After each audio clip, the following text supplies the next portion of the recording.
Hi, everyone. So as you heard, I am Mary Hoyer's granddaughter, but I am also the designer and owner of the current Mary Hoyer Doll Company, which makes Mary Hoyer dolls actually almost 90 years of history, which is, I think, kind of exciting. So some of you have heard parts of this history story and other pieces here and there.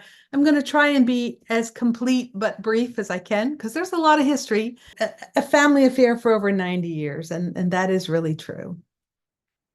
So my grandmother was born in Lancaster, Pennsylvania, where I live now, in 1901.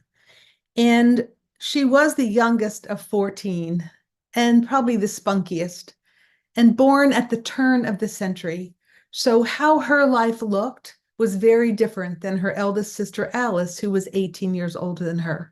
So, she was sort of, pre turn of the century. And I knew her as a child, and her thinking and my grandmother's were very different. Nana was spunky and a little troublemaker in a way. This is a picture of her and her sister Jane, who was about 18 months older than her. Jane was really a wild little thing. She liked to have fun. She really was not very responsible, probably most of her life. She was the fun one. Mary was serious, determined, deliberate, detailed. Um, yeah, and she's seated in the chair. And those dresses were made by her mother. So she comes with a heritage of sewing and handcrafts that were handed to her. That's a picture of Alice, who was 18 years older. And I put this picture in here because about the time of this photo, Mary's standing, Jane seated, um, she developed an appendicitis. Now, in 1912, that was pretty much a death sentence. There were no antibiotics, there really were no corrective surgeries. So they opened her up literally to let her belly drain. It had ruptured. And she recovered for the next year at her sister Alice's home. And during that time, Alice had a china headed doll that was sitting on the mantle across from Mary's bed. And she would say, "Now, honey girl, if you get well, you can play with that doll." So she wouldn't let her have it until she quote unquote got better. And she said she would dream going to bed at night that she was going to get better so that she could play with that doll. So this whole doll thing got set up way back then. She actually made it through, obviously, and then some. She lived till almost 103. So at 16, she really had an innate skill for knitting, designing, often making her own clothes, designing her own sweaters. And she was designing patterns for Coats and Clark spool cotton, many of which are classic bedspread and tablecloth designs that you might see now at an antique store. And sometimes I walk in and I'll find a tablecloth and I'll go, "Oh, this is my grandmother's pattern." My grandfather collected them and stapled them to these little black pieces of tissue and packaged them in boxes. So I have the opportunity to actually see them and appreciate them. So very many designs. That one on the orange paper, I actually have a bread spread that she made. I mean, a tablecloth that she made out of that pattern. So she was very talented. I can't even imagine intricately thinking how to crochet these things, but she was really good at it. She met William Hoyer teaching dance at Gundry's Dance Studio in Reading in 1925. And she was quite the stylish, tall, somewhat slender, 25-year-old. Pretty cute, actually. She married William Hoyer. Oops, wait, I lost it. In 1927 and had my mother. They lived in Springmont outside of Reading at the time. Gramps was a college grad. He graduated from the Wharton School. He was the chief purchasing agent for then Berkshire Knitting Mills. Nana didn't complete she finished an eighth grade education. And she then decided to go to business school and learn typing. Not her thing. She tolerated it because that's what girls did then. But after she met William Hoyer, life took a turn. She was designed, the first thing she did was design a series of hats for Burmel yarn. And Gramps thought her ideas were really novel and attractive. And he said, why are you selling your designs to them and just getting paid once? Let's publish our own publications and we'll sell your designs. And so he started a publishing company called Juvenile Styles Publishing and started publishing her designs. My mother was born in 1927, and she shifted her ideas from designing knit and crochet patterns and hats to designing children's wear because now she had a daughter. And she did her own photo shoot. So that little picture on the right is not my mother, but another friend's daughter, pictured standing in some wild iris at the park in Reading. And so Nana would set up her own photo shoots. So they were often really interesting. And they started marketing through McCall's magazine. She did a total of 5 juvenile styles books published for infants through teens. And as my mother got older, the design she did got older. So she started out doing infants, and then she was doing toddlers, and then she was doing children. And by the last book, she was sort of doing preteen and teenage years. My grandmother and grandfather were just the perfect team to kind of explode into this doll company business. Here's some just photographs of her designs that she often used my mother as a model in her photo shoots. Mother hated those striped socks and she hated those shoes, and she said she put them on me in every single photo. It really bothered her. But this is the photo that kind of changed everything. She was living in her little house in Springmont, and she borrowed a neighbor's doll, and she was doing a photo shoot, but she didn't like the neighbor's doll. It had a kind of round belly and not a particularly pretty face. And so she tossed it face down there in the photo, and she designed the hat and coat for the little girl, and she wrote the directions for the doll. And she said, well, that was really fun, but that is just an ugly doll. I think I could get a doll made that would look nice in clothing. So she approached Bernard Liebford, a doll sculptor at the time, and he said, I did a little doll that had a slim bodied waist. She had an idea. She wanted a slim waist, a doll that clothes would look nice on, that she could design for. And he said, I don't want to see you go belly up. I did a doll like that for Ideal. It didn't sell well. And so, no, I'm not going to sculpt your doll. So she trots over to the Ideal company and buys all the dolls they had, whatever it was left. It was about 2,000 dolls. And she designs this little Ogla skating outfit that you see there in the green. And it was an instant hit. They packaged these dolls up and advertised them in McCall's magazine and had the little knitting books available, and they just walked out. It just was the right time. It just was the right time. People were making things at home. They wanted to buy nice things for their children, and off it went. So this doll had a little bent arm. It had sleep eyes and little tiny eyelashes. They had mohair wigs, and it was really a pretty cute doll. She then decided she needed accessories to go with her design. So she approached an Ira Baumgartner in New York, who was at the time made hats. And he said, she said, could you make little shoes and things for me? And he said, sure, I can try to do that. So next come the shoes and the socks and the golf clubs and the tennis rackets and hats, lots and lots of different kinds of hats. And pretty soon he shifted out of the hat business and was making toys for really the entire doll industry, little accessories. And he later became known as Premier Doll. So that's kind of fun. This is the close-up of that little doll. She had a sweet little face. The eyes didn't hold up very well, mohair wig. So she sold out. She didn't have any dolls left. Ideal wasn't making them anymore. She goes back to Bernard Liebford and says, hey, I disagree with you. I think this will be really successful, and I'd like you to design a doll for me. And she spent the day with him in New York, and they talked about painting and they talked about art. And then at the end of the day, he said, okay, I'll design the doll for you.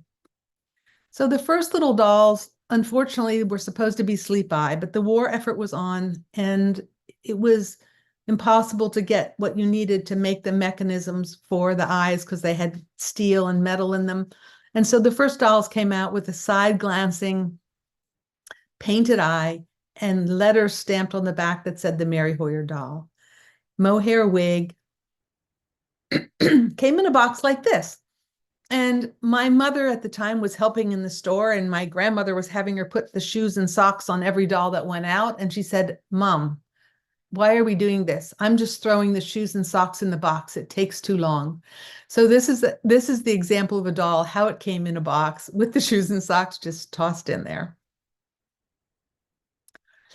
So Nana created many charming designs for children and for her dolls. And so in the early books, you'll see pictures of the little girls with their dolls in their matching dresses. So this is 1946, and you see the side glancing composition Mary Hoyer.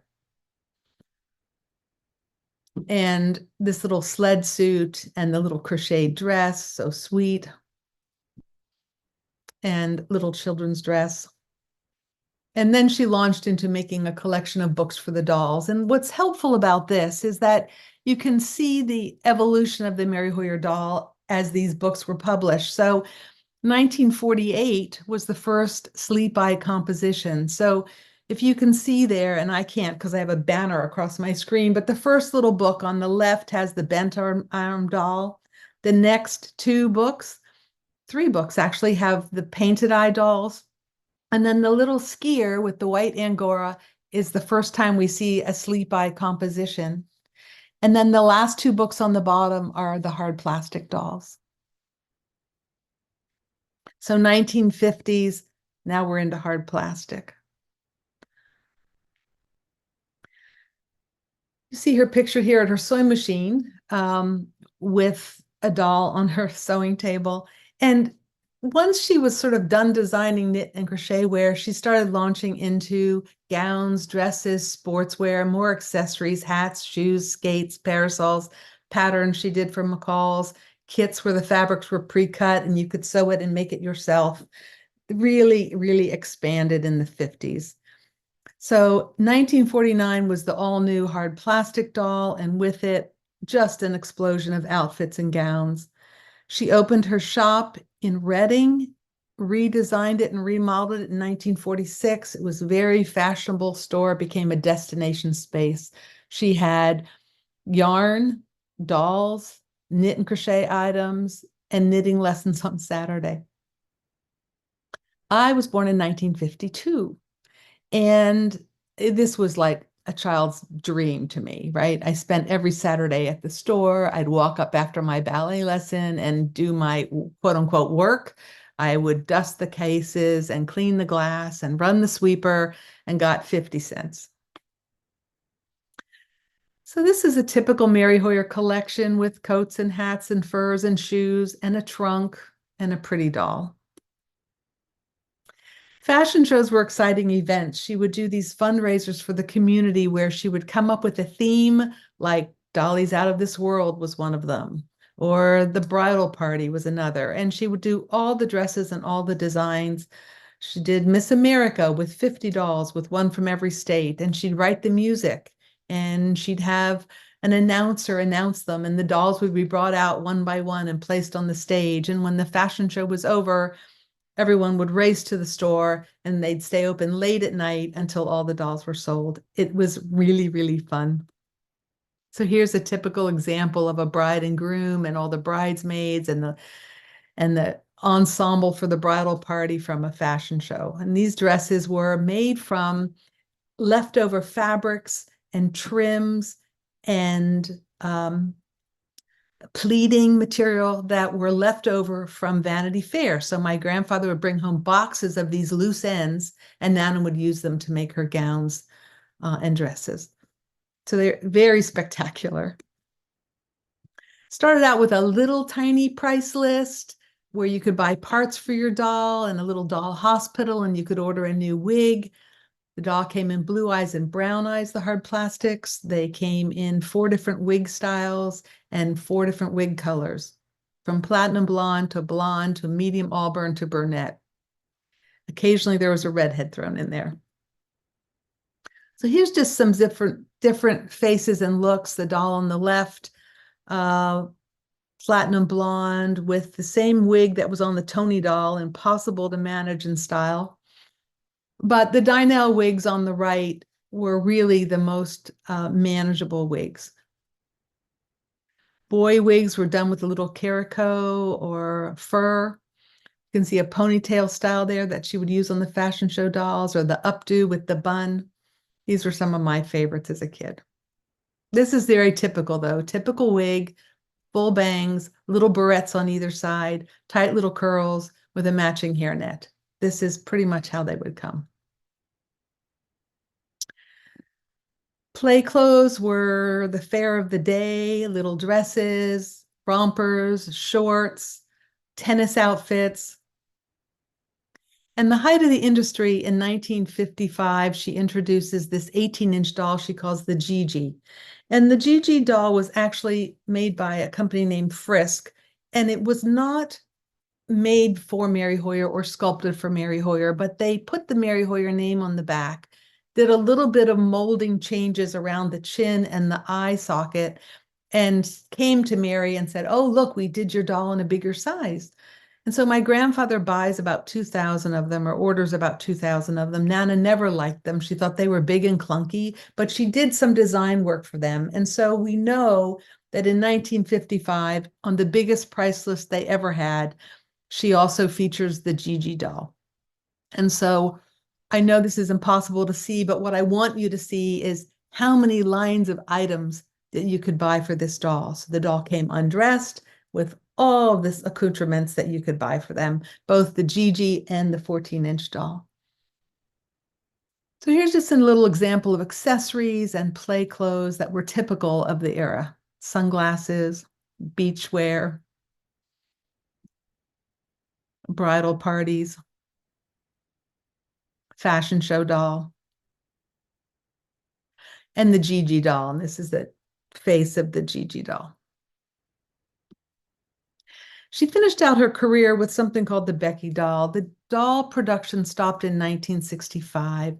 That the Hoyers were approached to see if they wanted to have their doll made in a vinyl or quote unquote new material. And they decided no. They were 65 at the time and said no. So they bought this little Becky doll from a company to just sell their accessories and to keep the business going. And the Becky doll was discontinued in 1970. And my grandmother retired. She decided to move to Florida. They had planned on doing that for a couple years.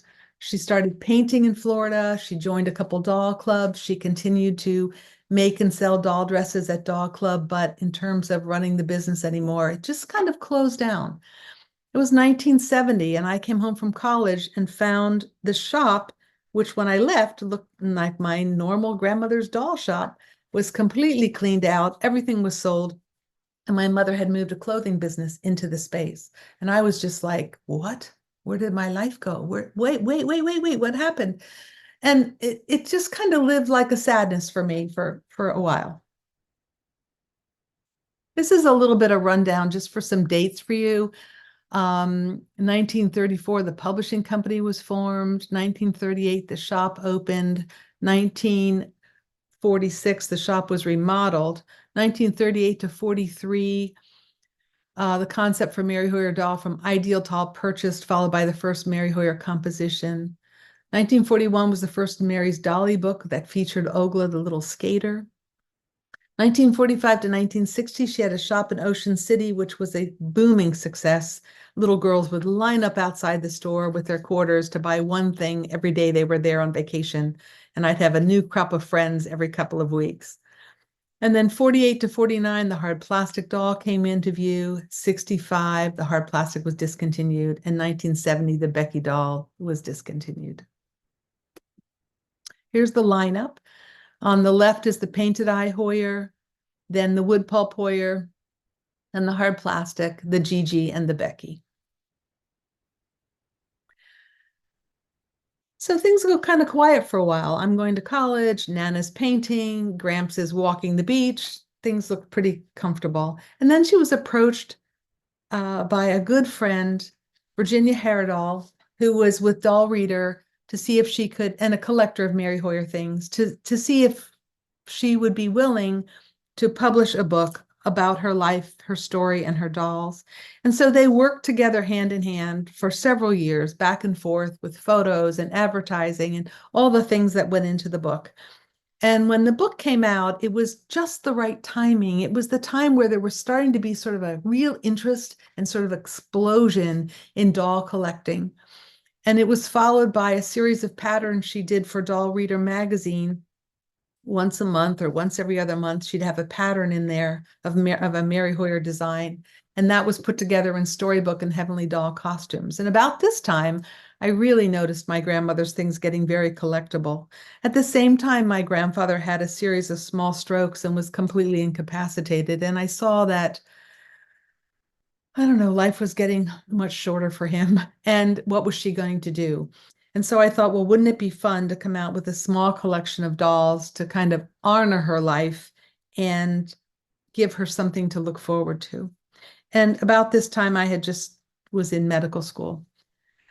A good friend of my grandmother's, this 1982, started a little newsletter called the Thelma, which was a post-Mary Hoyer Doll Society where we visit as we might in person. And it was this first edition that I have here was 14 pages long, filled with history and interesting photos. And the Thelma little magazine continued well into after the start of my company.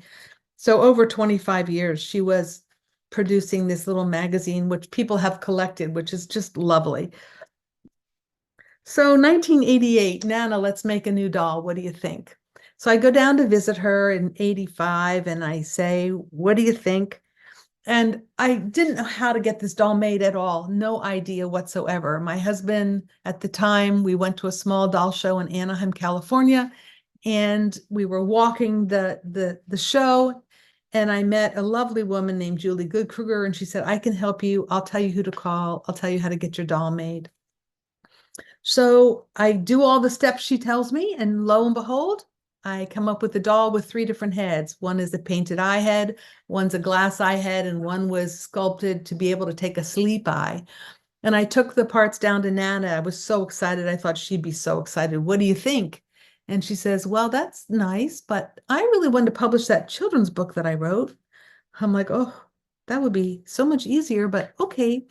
So we decided to publish the children's book called The Doll with the Magic Wand. And at the same time, she would design all the characters for the story and I would design the dolls. So that's what we set out to do. And it was really, really fun. She would buy the fabric, she'd put the things together, she'd send them to me.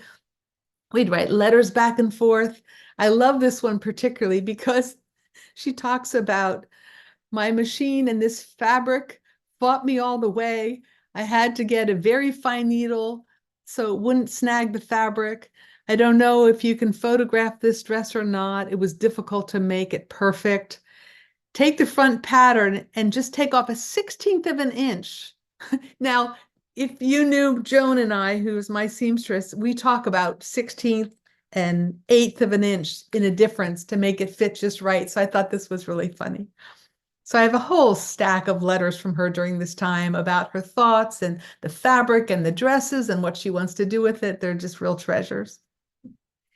Then we decided to do painted faces for the Doll with the Magic Wand collection, so each of the characters could look different.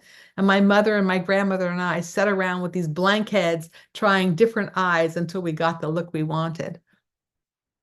This is the Doll with the Magic Wand collection. All the clothes had to be designed up front so that the colors would coordinate and so that I knew what to do. Because at this time, she's 89. And I think, well, if she's not here, how am I going to know what they're supposed to look like? So she had to design them all on the front end, which was super helpful. So this is the collection as it appeared with the Doll with the Magic Wand and the little storybook. And Princess Tyrina and little Bogey, the king and queen on the right, and the 2 servants on the left. And you can see the little hand-painted eyes here and how they all look a little different. So it was a great day, and we decided to have an open house at her home in Reading. And at the time, she lived in a condominium kind of building, and they had a social room downstairs, and we thought, well, we'll just set up the display here, and we'll open up the social room and we'll see who comes. There was a small little article in the newspaper with a little 4x5 photograph. Well, that day over 400 people showed up.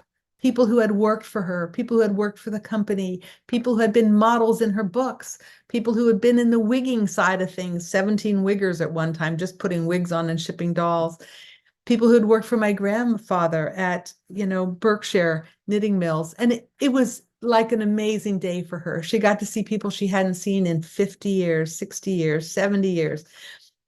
It was really quite something. The farm marshals were there throwing everyone out, and we sold every doll we had. And I thought, oh my goodness, I guess I'm in business. That's how it started. But what I really wanted to do was a play doll. What I loved was a little undressed doll in a box and all kinds of play clothes and a trunk. I just wanted it to look like that. So we started out with the play doll and introduced her right after the Doll with the Magic Wand series was almost done. And that was about 88, 90, 92, 93. And we continued the play doll through until 99 with their painted eye, with their little glass eyes, no eyelashes. And this was our price list in 1999. And you can see their shoes and lingerie. And I kind of mirrored it after my grandmother's price list. There were 3 eye colors you could choose from: green, blue, brown. There were 4 wig styles and 4 wig colors. And you could kind of design your own. You could say, I want a blonde short bob with blue eyes, and we'd make it up for you. So that went on until 1999, at which point we did a doll for the UFDC convention in Washington, D.C., and we added eyelashes. And I just loved how beautiful the eyelashes looked, that after that, dolls were written on the foot the year that they were made, and eyelashes were added. So we just continued to make our little play dolls and make clothes and seasonal clothes, things for Christmas, things for the holidays, summer clothes, until 2005 when I opened the Mary Hoyer Museum. I had a shop and I had a workspace and I had a shipping space and people could come, but the museum really was the crown of our spaces. It was not only lovely and had beautiful displays, but it became an event center where we had teas and luncheons and parties. We would rent it out. We'd give it to little girls to use for a birthday party space. We had sewing classes for the Girl Scouts and brownies. We did a lot of things at this event space. We had Easter parties. And it became just a place where lovely clothes and lovely things happened. Then my daughter Jordana, who you met earlier, decided one time she wanted to save some money to travel in a painting course to Italy. And I said, well, you have to figure out how to do that. So she says, well, I'm going to come up with a little doll, Mom. So she took our doll and we had the face painted just a little bit different with these funny little eyebrows and a little bit different lip shape and long straight hair with bangs, which wasn't our look before. And we called it the Jody doll. And she came up with a collection of outfits. She picked out the fabric. She designed all the outfits and she did it herself. There were 20 in the first edition with all the little clothes to match. And she sold out her Jody dolls and made some money to go to Europe. Adding the Jody collection was exciting. She had really fun ideas. She had kind of youthful ideas. She picked really different fabrics, not something I would have picked. They were sort of contemporary. And she not only did the Jody doll, but went on several years later to do a doll called Arabella, which was a friend of hers from her Italian experience in college, and Willa, who was a photographer in New York and a friend of hers when she moved to New York. This is Willa with her little jeans jacket and fur collar. I mean, just really cute. And these are some other Jody designs. In the upper right-hand corner is the Italian collection with her hat, a little Valentine dress down below. So Jody started out with the Jody doll. Then she went to Italy as part of her junior year in college, and she did the Italian collection of things with postcards and a little Italian bag and funny little lace fabric. And she did a New Year's Eve collection. And most recently, last year, she had an art debut in town at the gallery. And so she decided to do, that was her little dress there. She's photographed there, and those are her paintings. So she decided to do a little Jody collection, a little artist collection. So there's little pictures of her paintings there and her dress and her overalls, which is what she usually paints in. Then we did a collection called the Arlene Collection in honor of my mother. And they were fashions from the 50s and 60s, almost always things that I kind of remembered her wearing or were reminiscent of what I remembered her wearing. And we would use vintage fabrics to do it. So this was part of the Arlene collection. And following her death in 2015, we did a luncheon the following year, actually 2 years later, to honor my mother using dresses and fabrics that really were typical of her. Now we have run out of play dolls. The ovens that were making our play dolls broke. The person who was making our play dolls in Ohio decided after COVID or through the time of COVID that she really didn't want to do it anymore. She was the wife of Lloyd Middleton. Middletons had done our dolls from the inception. So they were always made in America. They were never taken out of the States. They were always made in Ohio. They were assembled here. They were wigged here. The eyelashes were put in here.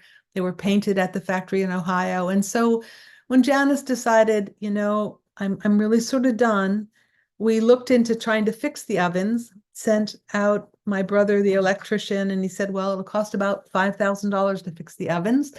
And so I said, Janice, if I fix your ovens, I'm willing to do that. I can't believe we're not going to make dolls anymore. It came as a shock to me when she told me the ovens were broken. And she said, well, I don't have anybody to pull the parts, and I don't really think I want to do that anymore. So I started a series of conversations to figure out how I could buy the ovens or move the ovens or find a space to put the ovens. And even recently, I'm still having conversations with Julie Good Kruger about that. But right now, there are no dolls, and I don't know if there will be anymore. So I have taken up just loving to design clothing. And so we come out with very small editions now of charming clothing that is seasonal. And these are just some examples of things that we've done over the years. Our little pilgrims, our little Santa suit, Christmas gowns, little safari collection, Christmas, specialty gowns. And I love to find wonderful fabrics. A lot of these fabrics are from my grandmother's collection from the 40s and 50s, and I still use them when I find them. We did an Amish pair of dolls for the Red Rose Doll Club luncheon way back. We did a Downton Abbey collection of clothing for a Downton Abbey luncheon we did. This is more from Downton Abbey. So I just really like designing and coming up with beautiful things. So most recently, I'd say in the last 3 years since COVID, when things sort of started to shut down, I started designing clothing for the Gigi size doll, the vintage Mary Hoyer, and our play doll size, because people have been collecting them, but the clothes are sort of so-so if you can find them, or they've been washed and they're floppy, or they've been played with, or they don't really have original clothes. So we started making lovely clothes for all three size dolls. We did a bridal collection a couple of years ago, beautiful silks and laces.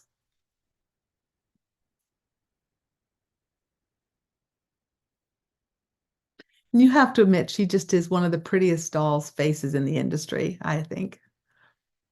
This was made from an apron that was a little pleated, funky apron I found at a used clothing store, but I just thought it would make the best dress.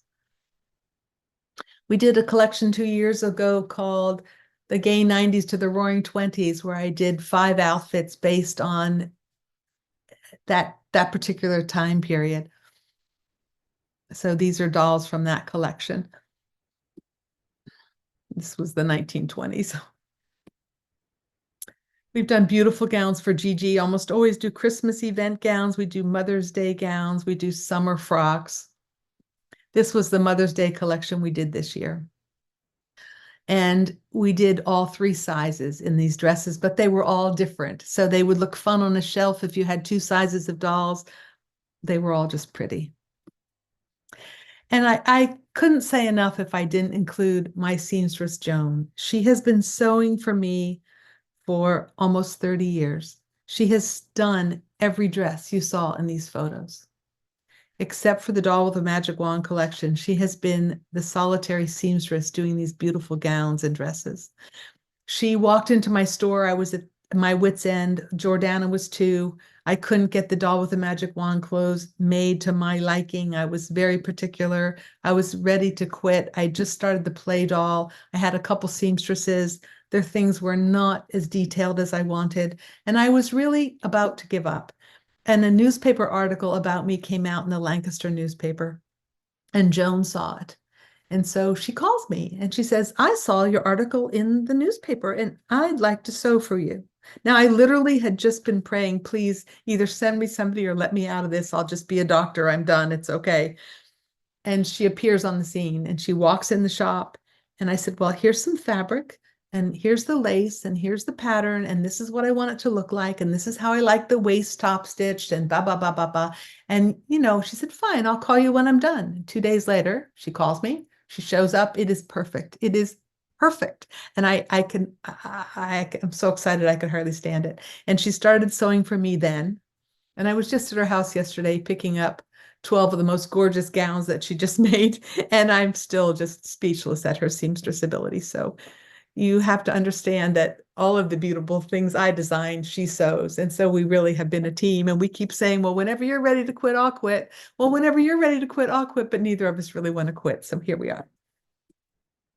So a famous favorite quote of mine, go confidently in the direction of your dreams, live the life you've imagined. And this is exactly what my grandmother did. And she used to tell me to do. So that's it.